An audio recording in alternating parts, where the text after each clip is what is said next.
Naniniwala ka nga ba kay Mata na nagbalik na ang reyna ng Eteria? Paul Triakil.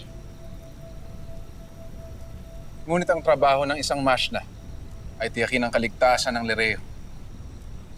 Hindi magbigay ng pasariling kuro-kuro. Ang mga sangre na ang bahalang magpatotoo ng sinasabi ni Cassiopeia. Mauna na ako sa iyo, kaibigan.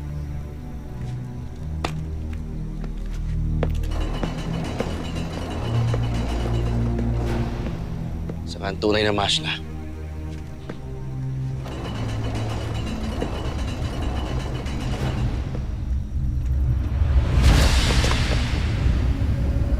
Ama? Akil,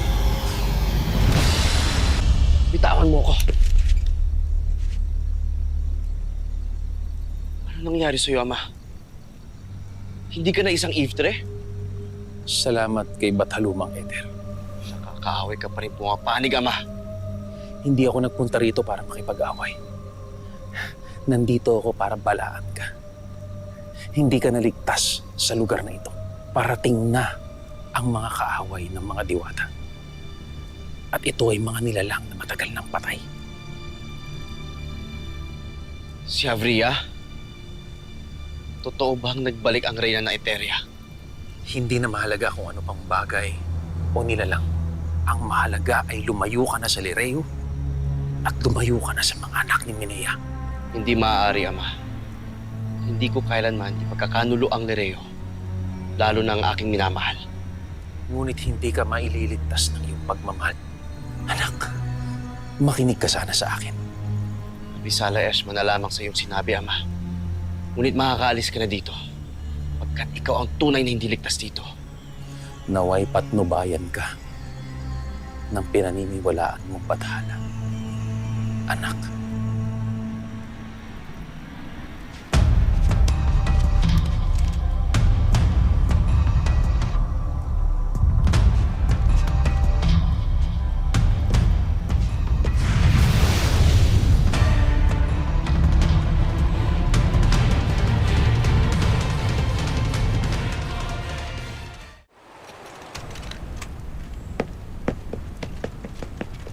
Maika, May kailangan kayo malaman tungkol kay Akil.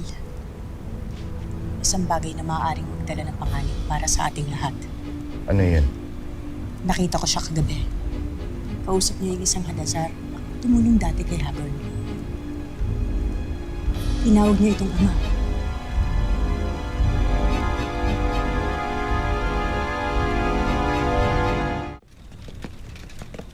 Rama Ibrahim, agape ave, ngunit minayos sana akong gawin. Tunay nga nakahanga-hanga ka, Akil. Wala ka na ang katayuan dito sa Lireo. Hindi ka na nga Mashna. Ngunit nagagawa pa rin mag-alala para sa kaharian ng mga diwata. Ano nais mo sabihin, Rama? Nais lamang kitang purihin, Akil. Lalo pa ngayon na matapos na nangyari kay Cassiopeia, napakahalaga ng mga tapat na nilalang. Ang mga mapagkakatiwalaan. Siyang tunay, mahal na Rama.